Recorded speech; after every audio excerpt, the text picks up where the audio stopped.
बनाने के लिए कॉलम में यूज होने वाली स्टील की थिकनेस यानी कि सरिये की मोटाई कितनी होनी चाहिए। प्लस इसके साथ साथ हम ये भी सीखेंगे कि 1 से 3 मंजिला घर बनाने के लिए कॉलम में यूज होने वाली स्टील की संख्या यानी कि नंबर ऑफ बार कितनी होनी चाहिए। ओके, सो दोस्तों चलिए वीडियो स्टार्ट करते हैं। दोस्त जब हम घर बनाना स्टार्ट करते हैं तो सबसे पहले हम ग्राउंड फ्लोर बनाते हैं। ओके, ग्राउंड फ्लोर बनाते समय कॉन्ट्रैक्टर लोग क्या करते हैं कि ग्राउंड फ्लोर के सभी कॉलम में यानी कि घर में जितने भी कॉलम है उसमें 4 स्टील बार डाल के यानी कि 4 सरिया डाल के ग्राउंड फ्लोर तैयार कर देते हैं। ठीक है, तो यहाँ पे क्वेश्चन उठता है कि क्या 4 सरिये का कॉलम ग्राउंड फ्लोर को पूरी तरह से भूकंप रोधी रखेगा, भूकंप में सुरक्षित रखेगा या नहीं।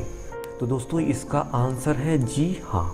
यदि आपने ग्राउंड फ्लोर बनाया और ग्राउंड फ्लोर के कॉलम में आपने 4 सरिया डाला तो आपका जो घर है पूरी तरह से भूकंप रोधी है। ओके, यानी कि भूकंप के समय आपका ग्राउंड फ्लोर पूरी तरह से सेफ है, सुरक्षित है। ओके, तो दोस्त ये तो ग्राउंड फ्लोर की बात हो गई कि ग्राउंड फ्लोर बनाते समय यदि आप कॉलम में 4 सरिया डाल रहे हैं तो आपका घर पूरी तरह से भूकंप रोधी है, सुरक्षित है।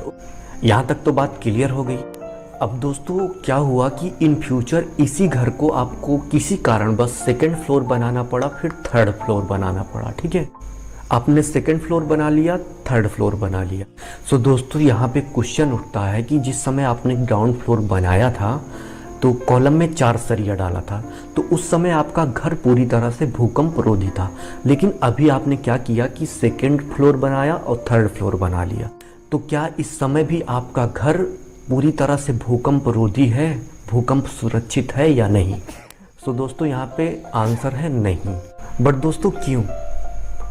दोस्तों क्या हुआ कि जिस समय आपने ग्राउंड फ्लोर बनाते समय कॉलम में 4 सरिया डाला था उस समय आपके बिल्डिंग का लोड जो था वो कम था, इसलिए आपका जो घर था पूरी तरह से भूकंप रोधी था। लेकिन अभी आपने क्या किया, सेकंड फ्लोर बनाया जिसके कारण बिल्डिंग पे आने वाला लोड बढ़ गया और उसके बाद आपने थर्ड फ्लोर जब बनाया तो बिल्डिंग पे आने वाला लोड और ज़्यादा बढ़ गया। ओके, तो इस सिचुएशन में आपके कॉलम में पड़ने वाली स्टील की जो स्ट्रेंथ है वो कम पड़ गई। ओके, सो दोस्तों इस वीडियो को बनाने का उद्देश्य यही था कि यदि आप घर बना रहे हो तो सबसे पहले ये डिसाइड कर लो इन फ्यूचर आप इस घर को ग्राउंड फ्लोर ही रखेंगे या फिर सेकेंड और थर्ड फ्लोर आपको बनाना है। ओके, सो दोस्त यदि आप सेकेंड और थर्ड फ्लोर बनाने की इच्छा रखते तो कॉलम में जो स्टील बार पड़ेगी वो सेकेंड और थर्ड फ्लोर के हिसाब से पड़ेगी। सो दोस्त अब हम बात कर लेते हैं कि 1 से 3 मंजिला घर बनाने के लिए हमें कॉलम में यूज होने वाली स्टील की थिकनेस कितनी रखनी है, यानी कि कॉलम में यूज होने वाली सरिये की मोटाई कितनी रखनी है। सो दोस्तों 1 से 3 मंजिला घर बनाने के लिए आप कॉलम में जो स्टील बार यूज करेंगे उसकी थिकनेस जो होगी वो 12 mm से कम नहीं होगी, यानी कि आपको 12 mm रखना है। ओके, यानी कि 1 से 3 मंजिला घर बनाने के लिए आप कॉलम में जो स्टील बार यूज करेंगे उसकी मोटाई 12 mm यानी कि 12 mm होगी।